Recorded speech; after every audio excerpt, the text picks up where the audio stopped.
د خوست کلیو بیا رغونې او پراختیا ریاست مسؤلین وایي په درې ولسوالیو کې د اوبو رسولو د 4 شبکو د ترمیم چارې د کلو پراختیا او بیا رغونې ریاست په نظارت او څارنه د یونیسف نړیوالې مؤسسې په مالي ملاتړ د کلیوالي شوراګانو لخوا د تطبیق کارونه بشپړ شول. نوموړي همدارا زیاته کړه د دې ولایت په بېلابېلو سیمو کې سروې ترسره کړي چې اړتیا ته په کتو سره به هلته هم ورته پروژې پلي کړي.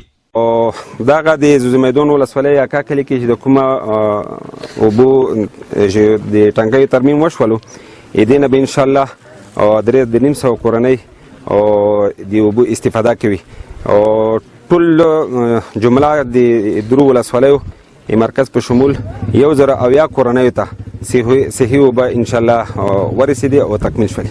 بلخوا د سیمې اوسیدونکي د اسلامي امارت له چارواکو او نړیوالو مرستندویه بنسټونو څخه د مننې ترڅنګ وایي پخوا د څښاک لپاره پاکې اوبه نه درلودې چې ډېری مهال به سیمهوالو د ویالو او ډنډونو له ناپاکه اوبو څخه د څښاک استفاده کوله او له امله به یې ګڼې ناروغۍ رامنځته کېدې.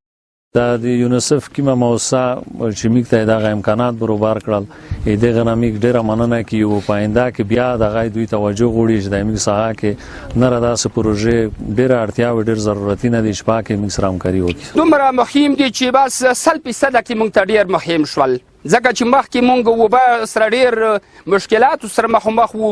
اوس دا نور علی نور شو دومره موږ ته پیدا ورسوله. هم د دې کارکنانو نه موږ شکریا ادا کوو هم د ټولو نه شکریا ادا کوو خو په څنګ کې موږ ته نوره بهتره چې پاملرنه وشي.